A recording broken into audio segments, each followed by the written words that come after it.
I would have took 5,000 needles in my back. Okay?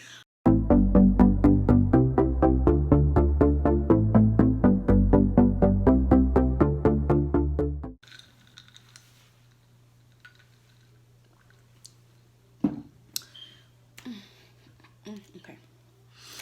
Hey guys, welcome back to my channel. If this is your first time seeing my face, please do not hesitate to subscribe.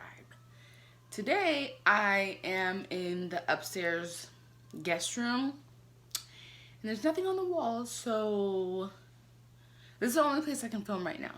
So, please bear with me. So today, I'm going to be doing a cute little story time of my labor and delivery. This is so distracting, it being so white. I have my coffee here. This is my second cup for today. So go ahead and grab your drinks, grab your snacks, grab whatever, because I have a little story for you guys. I have some notes in my phone because I just don't want to like get off track and like be jumping all over. So first I want to start by saying that the year before I got pregnant, I guess I had an atomic pregnancy, and that is when you test positive, and I don't know what exactly happens. I don't know if it's like a miscarriage or I don't really know, but I tested positive, and then it was like I just got my cycle. So by the time that like I was able to get to like the doctor in the emergency room and things, they did a pee test, they did a blood test, and they did an ultrasound, but like a vaginal ultrasound, and they said I was not pregnant. I had like 0.01% of like pregnancy, or I don't know how they, whatever. So when I was pregnant with this pregnancy, I was at work one day and I had started spotting, and I was feeling really worried because, you know, I was like, okay, maybe this is what happened last time. So I went to the doctor that night, and they did the same, you know, pee test, blood test, and then the vaginal ultrasound, and they said everything's fine. You were just really early in your pregnancy, and spotting is normal. So when we were at the doctor's, they told me I think I was like 4 or 6 weeks pregnant at that point. I think I was 6 weeks. And my mom calculated the date to be February 20th. Okay, that was the first date that we calculated that of when I would give birth. So February 20th was the first day that we got. And throughout your pregnancy, you know, you have doctor's appointments, and, you know, I think they measure the baby at 20 or 21 weeks, and that's just measuring to see, you know, if the baby's growing, like the head circumference, and, you know, it's not like figuring out the gender, it's just measuring the baby, I guess. So when we did that, they told me, oh, your due date is looking like February 24th. So I was like, okay, you know, a couple of days off. And then I had another doctor's appointment with my actual doctor that was supposed to help me deliver my baby.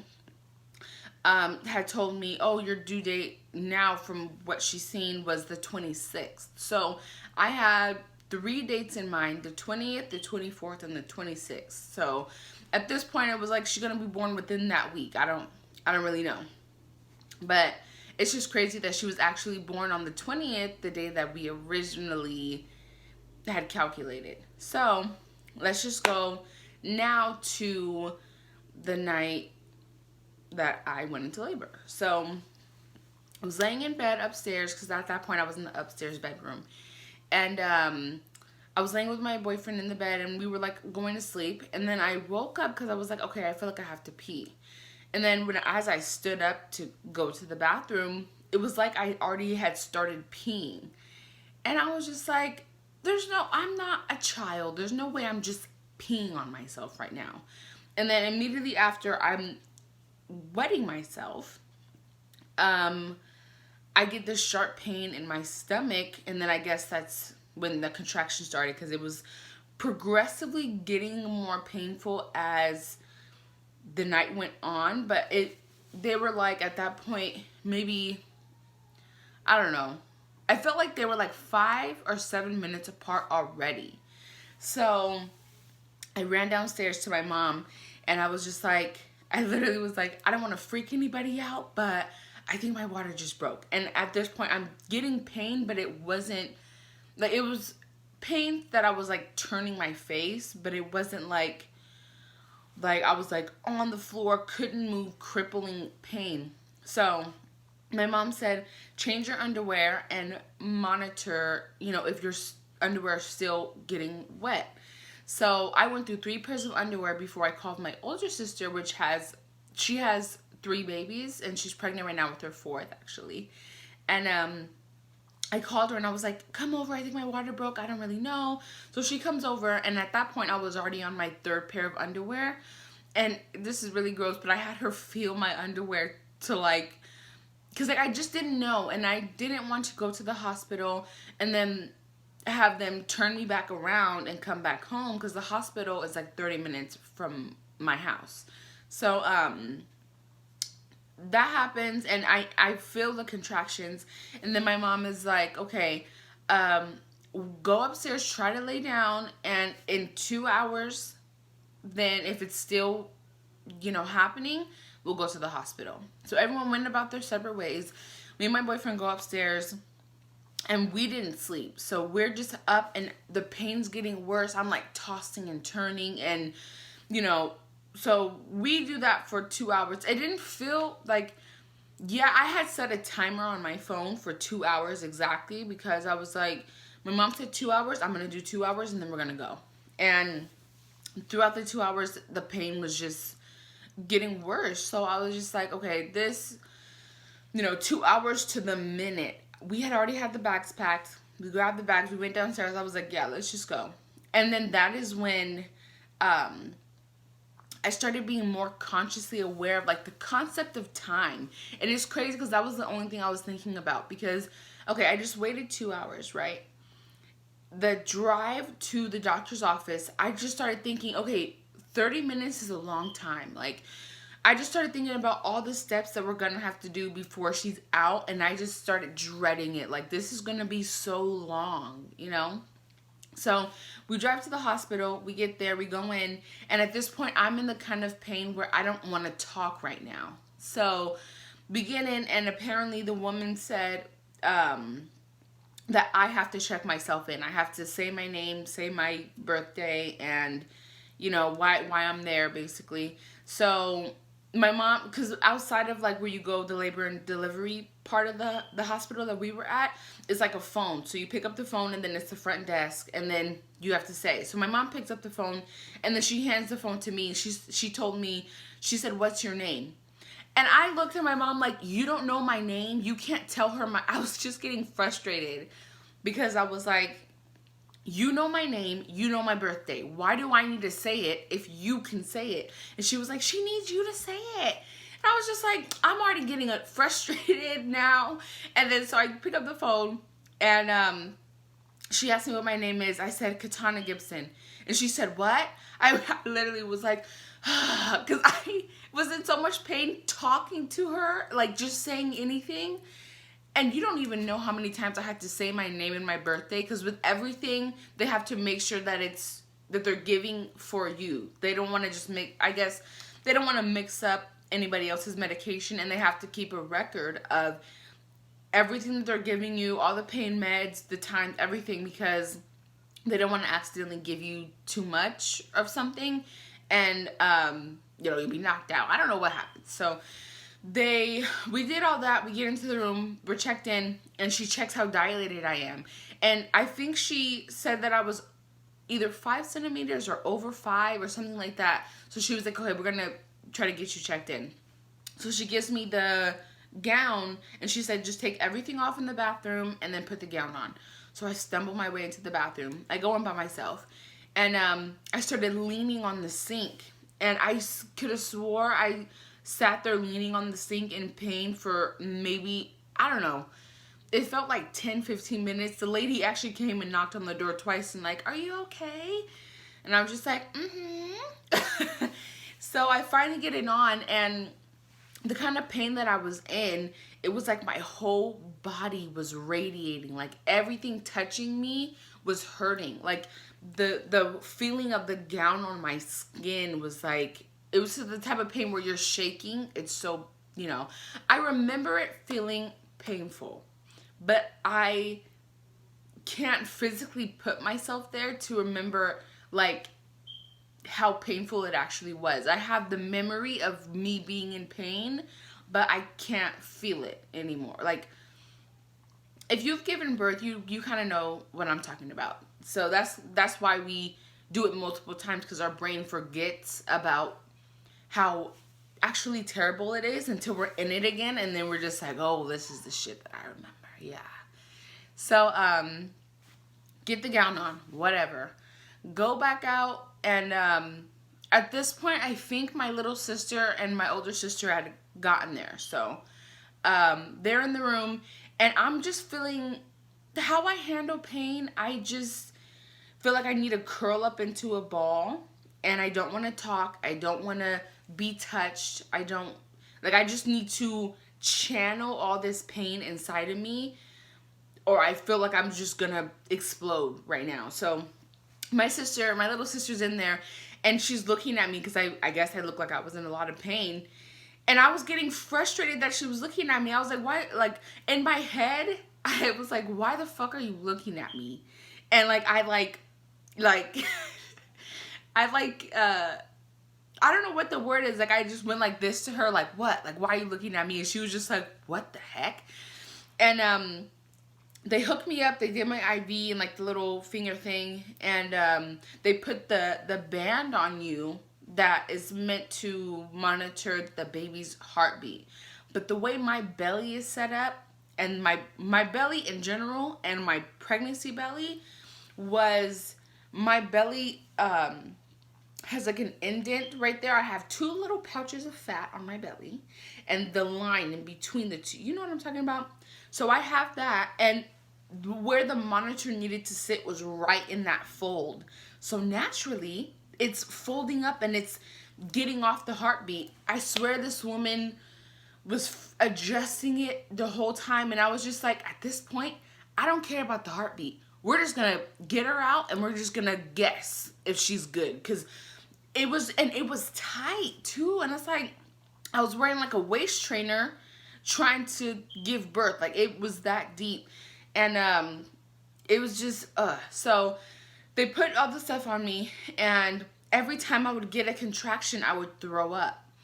And that night, because I didn't know I was gonna go into labor, of course, I ate hot Cheetos before I went to bed. So I was throwing up hot Cheetos, and it was looking red, but it didn't look like blood. It looked like red, I was throwing up red, and then at some point I was done with the red, so I was throwing up bile. Like, it was like green at that point, because I had nothing in my stomach, but the contraction was so intense that I would throw up. So I kept throwing up, and then finally, after like, I can't even remember, by the time we got to the hospital, it was 2 a.m. And then at this point, it was maybe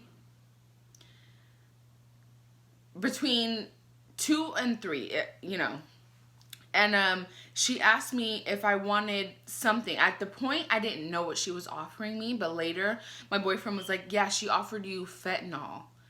And now looking back, I probably wouldn't have said yes to that. But at that point, she could have said, do you want some heroin? And I would have said, yeah.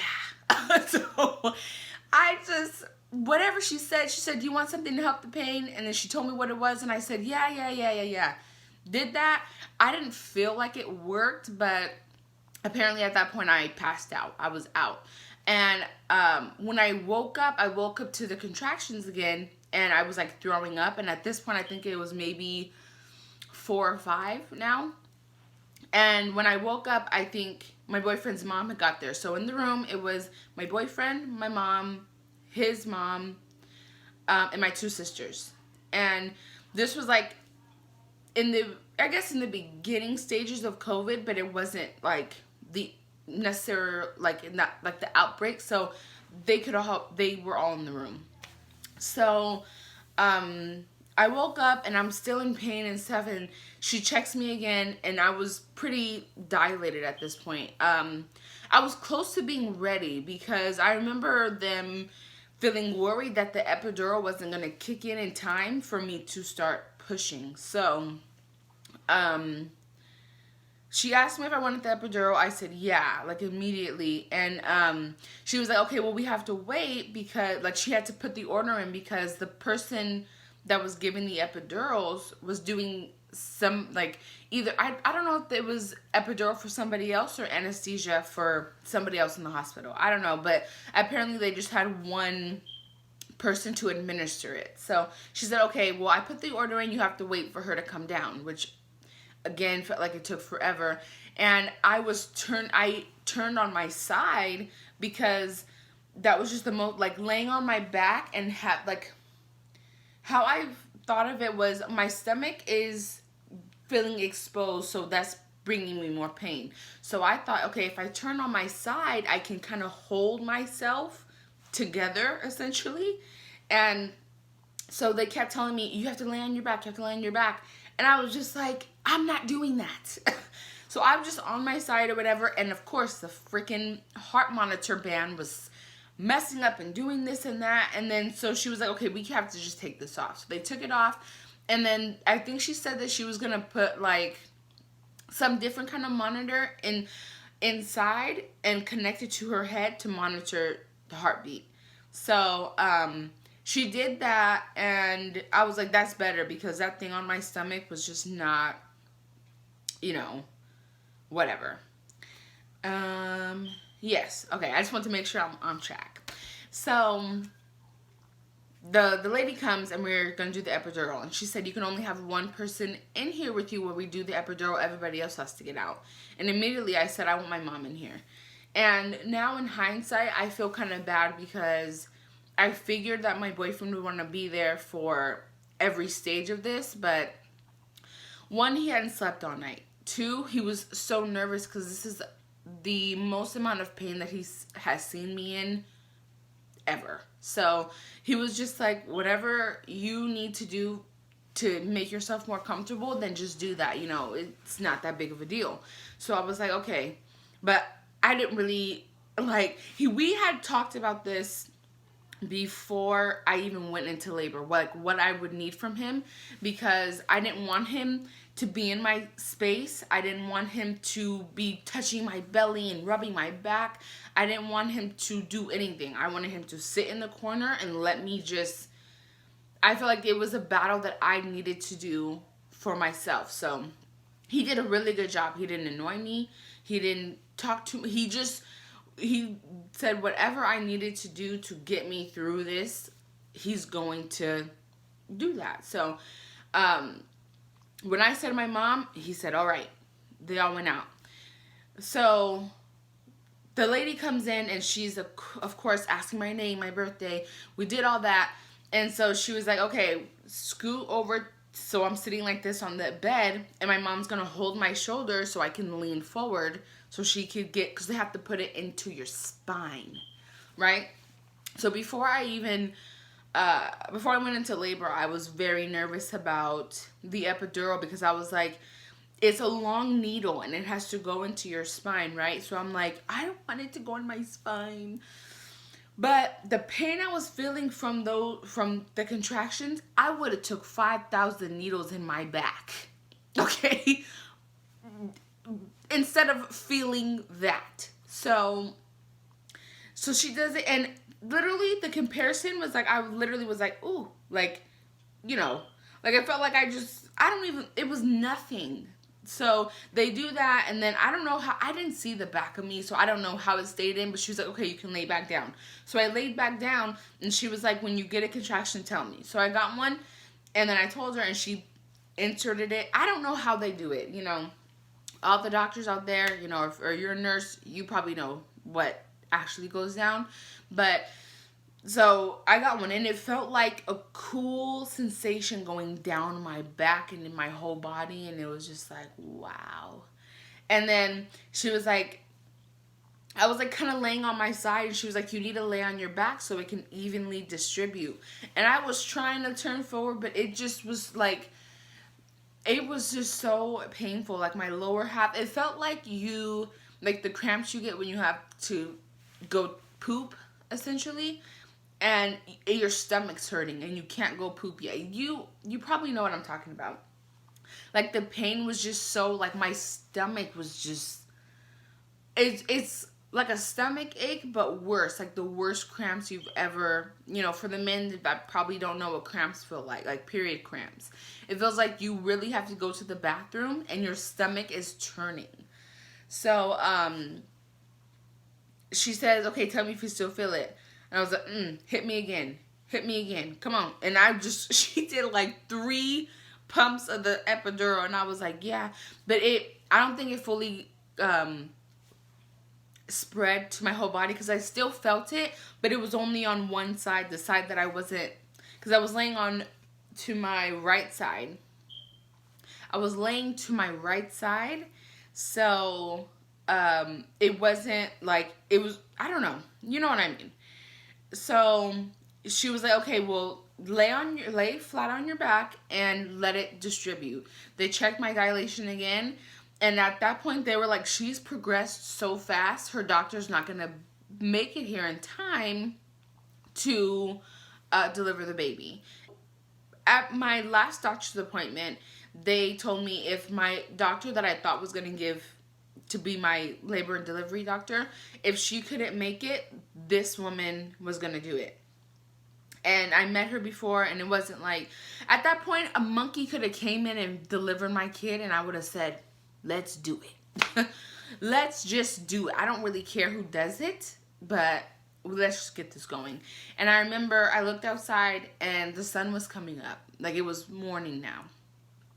And I just remember thinking when I was looking outside, what a beautiful day to be born. Like what a time to be alive. I just felt like this is it, And so they were like, the doctor's not gonna come. And so the other woman walked in, and she was like, okay, let us know when you have to start pushing. Mind you, I'm still feeling this pain. And apparently the epidural isn't supposed to numb you completely. You have to feel when you're having a contraction in order to push. So that's what that was. I didn't think that it kicked in. I don't know. So I was like, I have to push right now. So we get into all the position, and I remember looking at the clock at that moment, and it was 7 a.m., 7 o'clock in the morning on the dot. And I was thinking in my head, but I felt like I was thinking it into my head, but I felt like I was internally talking to my daughter. And it's so hard to explain, especially if you've never been pregnant, or if you don't have a baby right now, or, you have a certain I feel like you have a certain connection to your baby that you feel in sync. Like, I felt very in sync with her throughout my pregnancy and my delivery. So I remember thinking in my head and computing it to her, if that even makes sense. And I was like, I'm not going to do this for much longer. We're going to do this. We're going to get this going. I started pushing. And the first 2 pushes I did, I wasn't pushing right. And I was pushing through like my vagina, essentially. And that's not the right way. You're meant to actually bear down and push like you're trying to go poop. So, it literally only makes sense when you are in labor, because I actually felt her coming down when I started actually pushing, right? So, I did 2 pushes, and I exerted myself at that point. So I was really tired, and apparently I was looking like I was gonna pass out, because they they wanted to put an oxygen mask on me. So they told, because Ed was by me at that point, and they told Ed to put the mask on me. This guy going like this. He was shaking so bad he couldn't even hold it. I said, give me this fucking mask. And I just had it on my face, and I'm gonna insert a picture because he said he wasn't gonna look because he, some guys don't want to look, whatever. But he actually looked, and his face was so funny. Oh my god, it was so funny. And yeah, he looks crazy because, and I look crazy too. Whatever, this is just a picture for the memories. This wasn't meant to be posted anywhere. So, they had the mask on me when it was like the break time, and then when it was time to push, I had to take the mask down and do it. And, so I pushed, I think maybe 4 or 5 times, and she came out. She came out at 7:11 in like, when I seen her, the first feeling, and I remember it, the first feeling that I felt, or emotion, was, I felt so proud. Not of myself, but I felt proud of, this baby, like, you imagine your baby, right? You when you're pregnant, or even before you're pregnant, you imagine what your baby would look like, right? And I would have never imagined her. Like, I like, little things I didn't think about was like, oh, she's gonna have hair. Oh, she's gonna have eyelashes. Oh, like, look at her. Like, she was so long, but she was so skinny, so tiny. And just everything about her was just crazy. So she came out, and she was actually pooping when she came out. So she had slight jaundice. So we, of course, had to stay in the hospital for 2 days. But I felt just so proud of, like, out of all the babies I could have had in this whole, out of all the babies I could have been blessed with, I got this one. And it was just like, oh, like, it was just great. And so she came out, she was crying, of course. Not of course, because she was crying, and they put her on me, and she just stopped crying, and it was just like, we were so in sync. Like, I feel like at the pushing part, I feel like we did that together. Like, it sounds just so weird, me just saying it like that, but so we had to stay in the hospital for 2 days, and they had me breastfeeding, and they don't tell you that when you breastfeed, you get essentially contractions because your uterus is going back. So I was having like PTSD, like, oh, I don't want to feel this. This is like, it was, but I had to do it for the 2 days. They recommended that they recommend that you do it at least while you're in the hospital. And yeah, so that was the labor. That was just a lot, but I went to do the story time because my baby is almost 1 year old, guys. It's almost going to be a year that whole story happened, and it's crazy. So thank you for watching this video. If you stuck around to the end, thank you. And don't forget to like, comment, share, and subscribe. And yeah, that's it.